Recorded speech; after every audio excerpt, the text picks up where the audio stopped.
We're looking at algebraic reasoning today. This is the unit where we're going to start developing the idea of a proof in geometry.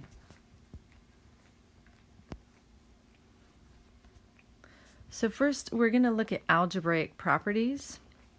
Tomorrow we'll do a little activity where we'll spend some time trying to understand these a little better. But today we're just looking at some of the properties that we use when we solve equations. So we have the addition property of equality, which allows us to add the same thing to both sides of an equation.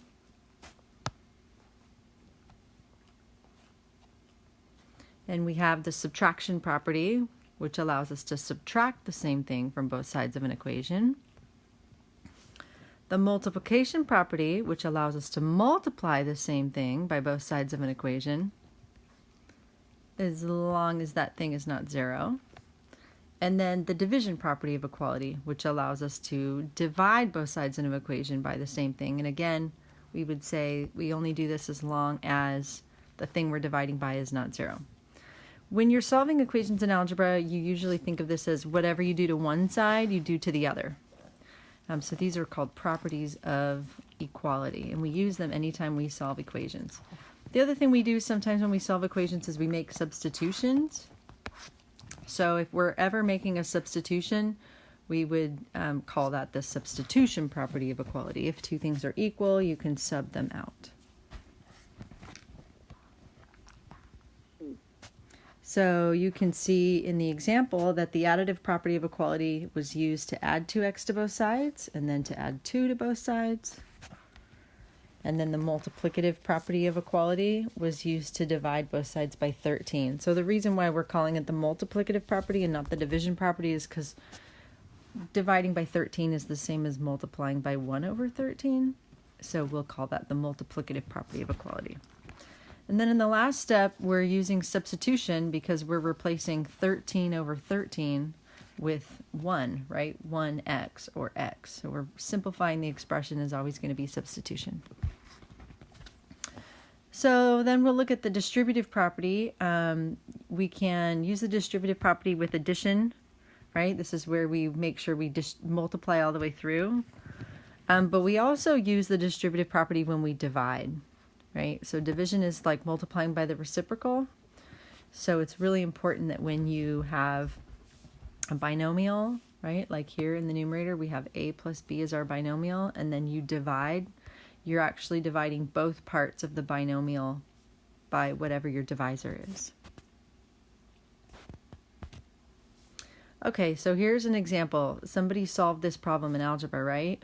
So when we justify each step, we're basically just using all the properties that we just talked about to say why we're allowed to make the changes that we make in the equation as we're solving. So the first part we just write given because that was the equation that they gave us. So we don't need to justify it because we haven't changed it at all. It's just the given information or facts.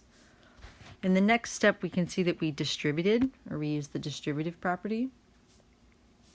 And then one thing that can be really helpful is to look at what's changed between the two levels. So like here you can see that we've done negative 2x on both sides. Right, we're adding negative 2x, so that's the additive property of equality. And then in the next step, we're simplifying, right? So all we've really done is replaced like 5x minus 2x, right? Like all of this became 3x. So we're just substituting 5x minus 2x for 3x. Then in the next step, you can see that, again, we're adding the same thing to both sides, right? So I'm doing add a negative 4 and add a negative 4. That's the additive property of equality. And then we're doing substitution again, right? We're taking this guy right here. We're saying 4 minus 4 is 0, right? And over here, we're saying minus 2 minus 4 is minus 6. So we're substituting out equivalent values. And then in the last step, you can see that in order to solve, we divided both sides by 3, right? And so that's the multiplicative property of equality because we've multiplied both sides. Essentially what we're multiplying both sides by is 1 over 3, right? 1 over 3.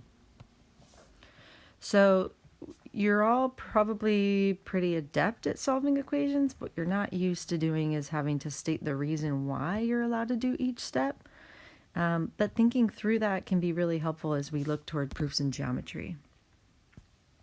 So these are a couple other properties that we talk about in algebra, but we can also apply them to geometry. So I'm going to give you some examples from geometry instead of examples from algebra. So the first property is called the reflexive property.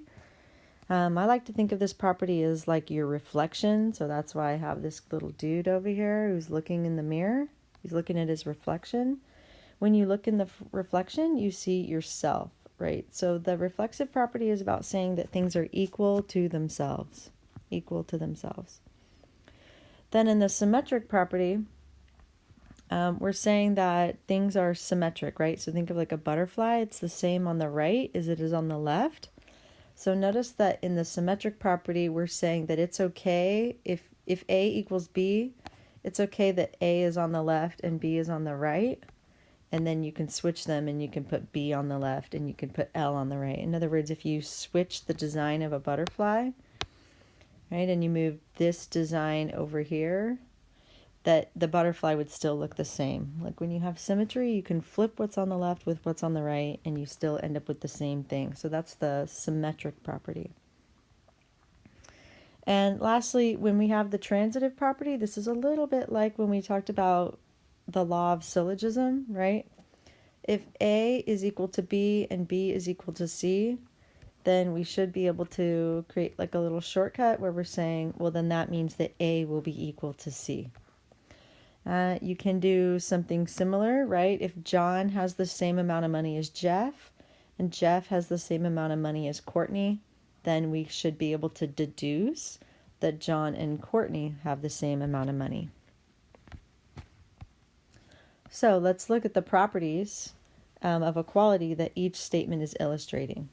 So if AB equals CD, then AB plus EF equals CD plus EF. So the major thing is to look for what's changed.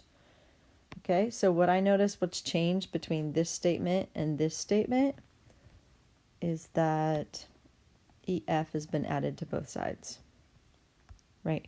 So once I notice the same thing's been added to both sides, that becomes the additive property of equality.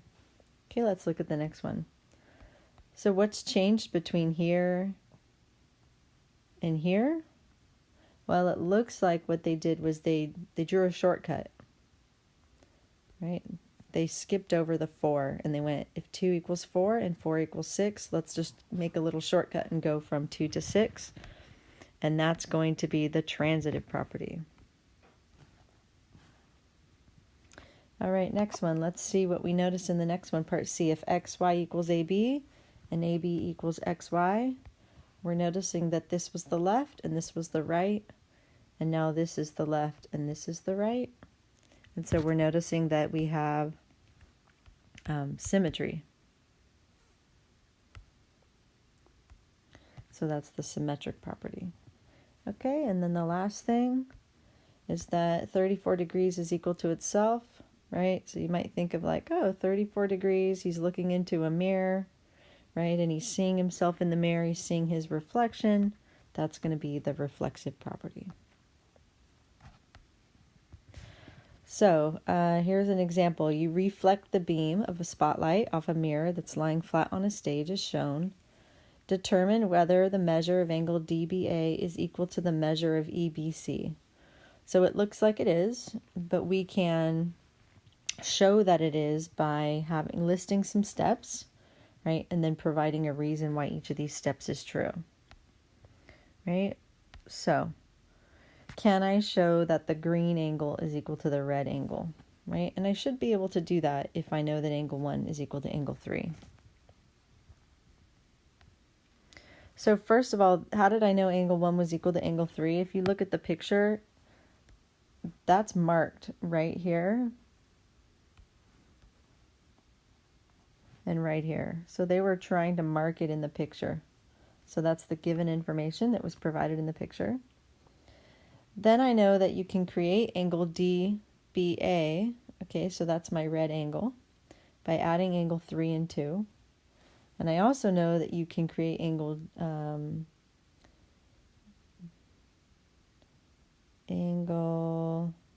sorry, this is supposed to be a CBE. Let's change this one to angle CBE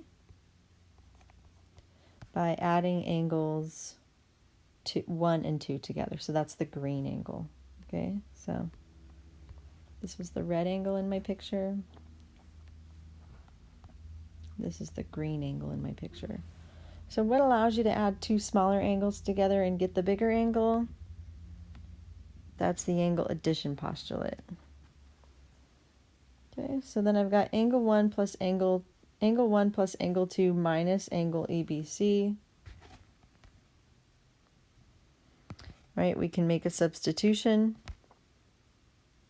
by replacing angle 1 with angle 3. Then we can add the angles together using the angle addition postulate, and we can show that you can make a replacement using the transitive property.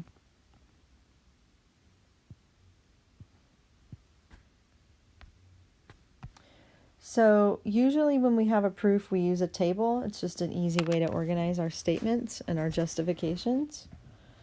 So in this example, we've got a park, a shoe store, a pizza shop, and a movie theater that are all located on the same street, so I drew them as collinear points. I want to show the distance between the park and the pizza shop is the same as the distance between the shoe store and the movie theater. So first I always write down, so that's what I'm trying to show. I usually mark it on my picture. First I write down the given information. Okay, then I might show that, SZ, the thing that I'm hoping to add to both sides, is equal to itself by the reflexive property. Then I might notice that I'm trying to add 2 sections together, PS plus SZ. And I'm also trying to add 2 sections together, SZ plus ZM. And I'm allowed to add those together using the additive property of equality. If you look at PZ, you can say that PZ is a segment made up of 2 smaller segments. Same thing for SM by the segment addition postulate. And lastly, you can say that if PZ equals to SZ plus PS and SM equals SZ plus ZM, then we can make a substitution from step 3. So all I really did was made a substitution from here to here. So I probably went really fast today, and that's okay. We'll spend a lot more time with this this week as you start to get the hang of proofs.